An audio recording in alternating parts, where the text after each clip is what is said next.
আজকের ভিডিওতে এমন একটা জায়গার সন্ধান দেব যেটি একটি পিকনিক স্পট তো বটেই, তার সাথে হাতে যদি দু একদিন সময় থাকে বা কোনো একটা উইকেন্ডে যদি নিলিবিলিতে সময় কাটাতে চান তাহলে পৌঁছে যেতে পারেন পূর্ব মেদিনীপুরের এই জায়গায়।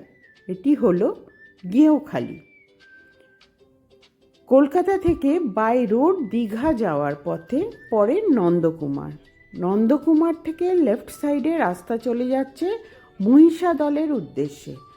মহিষাদল থেকে বেশ খানিকটা এগোলে পড়বে ত্রিবেণী সঙ্গম, যেটি হলদিয়া ডেভেলপমেন্ট অথরিটির একটি প্রপার্টি। কিভাবে বুকিং করবেন পিকনিকের জন্য বা যদি কয়েকটা রাত কাটাতে চান, সবটাই থাকবে আমার এই ভিডিওতে। এখানে যদি বুকিং করে আসেন তাহলে এই প্রপার্টির ভেতরে গাড়ি পার্কিংয়ের ব্যবস্থা আছে। আমাদের বুকিং ছিল বলে আমরা সোজা গাড়ি নিয়ে ভেতরে ঢুকলাম এবং পার্কিং লটে গিয়ে পার্ক করলাম। লেফট সাইডে যে বিল্ডিংটি দেখা যাচ্ছে ওইটা হলো ওদের রেস্টুরেন্ট, আর তার সাথে পাশেই আছে কয়েকটি কটেজ।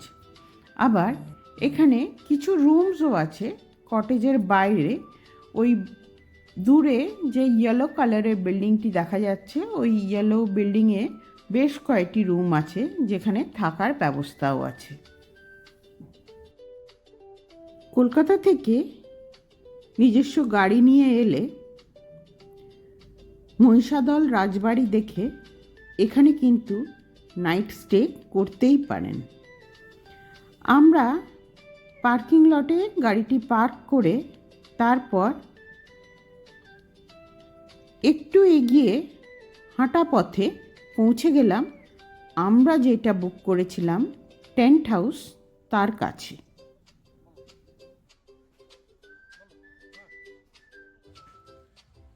এখানে 4টি টেন্ট আছে আমরা যেটা দেখতে পেলাম। প্রতিটি টেন্ট কিন্তু সেই দিনের জন্য বুকড ছিল, সবাই পিকনিকের জন্যই বুক করেছিলেন।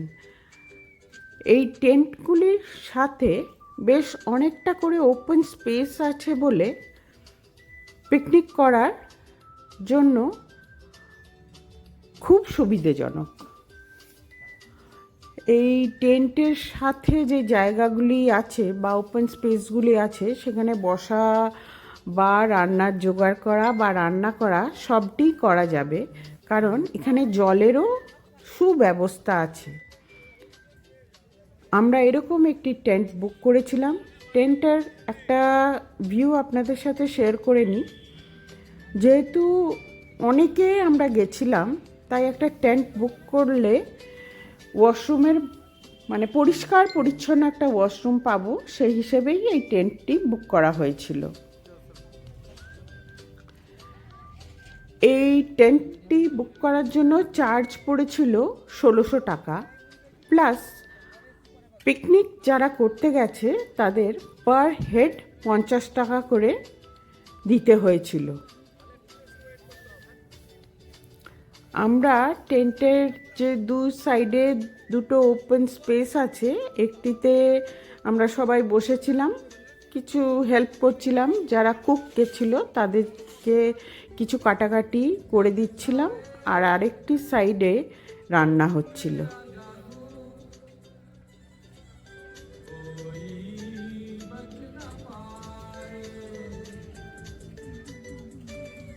আমাদের এই পিকনিকটি আমাদের ক্লোজ ফ্রেন্ডসদের মধ্যেই ছিল। আমার হাজব্যান্ডের চাইল্ডহুড ফ্রেন্ডস বেশিরভাগই, উইথ দেয়ার ওয়াইফ আর ছেলে মেয়ে। তারা কেউ কেউ স্টুডেন্ট, কেউ কেউ ম্যারিড, কেউ কেউ চাকরি করে, সবাইকে নিয়ে আমরা এই পিকনিকটা করেছিলাম।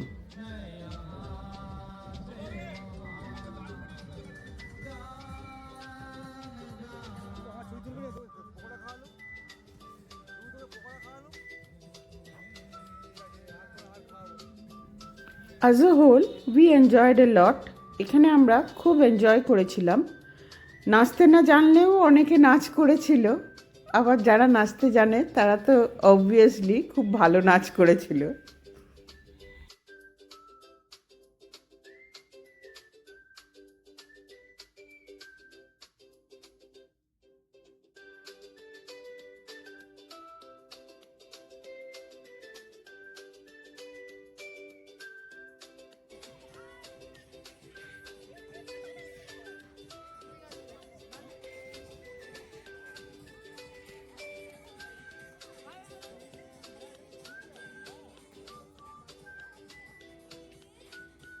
এই ত্রিবেণী সঙ্গমের ফুল ভিউটা আপনাদের সাথে শেয়ার করি থ্রু আ ড্রোন শট।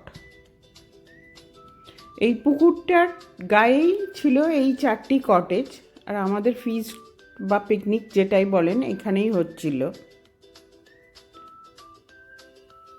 পুরো এরিয়াটা কিন্তু খুব শান্ত, খুব নিলিবিলি। এই যে জলটি দেখা যাচ্ছে এটা হলো একটি ওয়াটার ট্রিটমেন্ট প্লান্ট।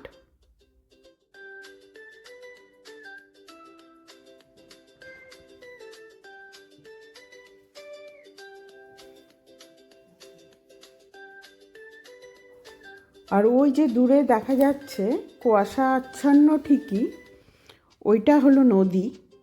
নদীর ওপারে হাওড়া, গাদিয়ারা, আরেক সাইডে হচ্ছে 24 পরগনার নূরপুর, আর আমরা ছিলাম এপারে গেঁওখালি, পূর্ব মেদিনীপুরে।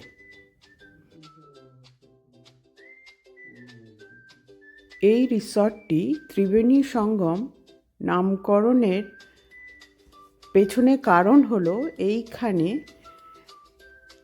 রূপনারায়ণ নদী আর ভাগীরথী নদী মিলিত হয়ে সৃষ্টি হয়েছে হুগলি নদী।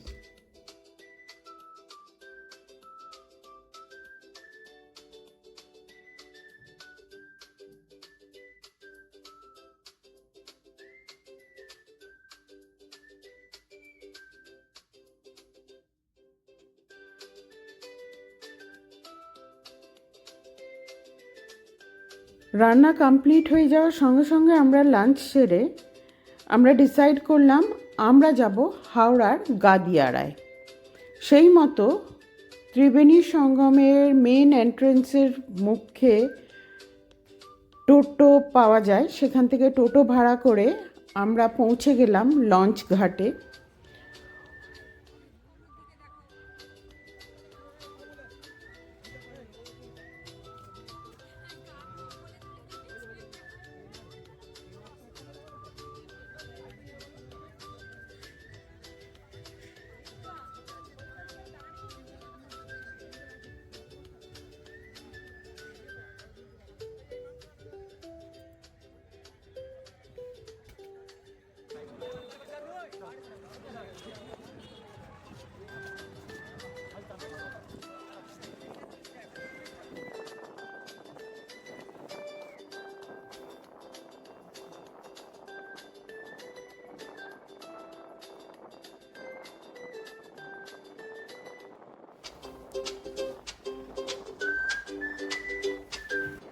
হাতে সময় কম থাকায় আমরা কিন্তু গাদিয়ারা গেছিলাম ঠিকই, কিন্তু গাদিয়ারার ওই দিকটা বিশেষ ঘুরে দেখা আমাদের হয়নি। তবে লঞ্চ রাইডটা এনজয় করেছিলাম, তার সাথে এনজয় করেছিলাম এই সুন্দর সানসেটটি। তাই বলবো, হাতে যদি সময় থাকে বা 2-1 দিন যদি রেস্ট নিতে চান, পৌঁছে যেতে পারেন গেঁওখালির এই ত্রিবেণী সঙ্গমে।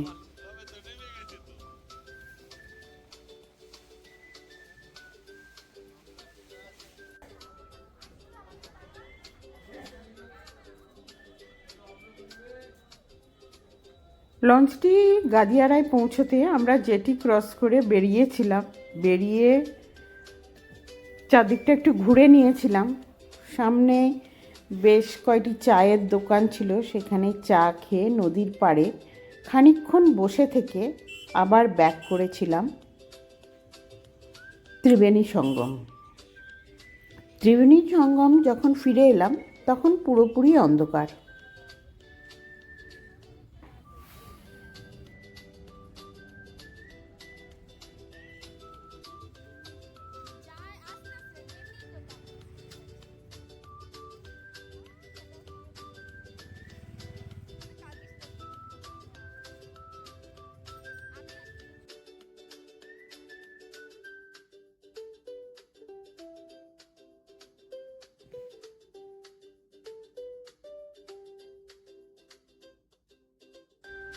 রাতের অন্ধকারে ত্রিবেণী সঙ্গম কিন্তু তখন খুব সুন্দরভাবে সেজে উঠেছে, চারিদিকে আলো জ্বলে উঠেছে।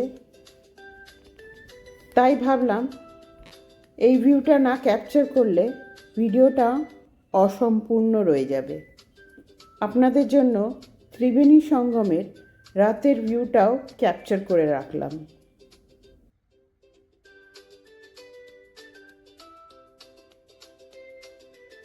এই ত্রিবেণী সঙ্গম বুক করার জন্য একটি সাইট আছে, ওই সাইটটির লিঙ্ক আমি ডেসক্রিপশন বক্সে দিয়ে রাখলাম।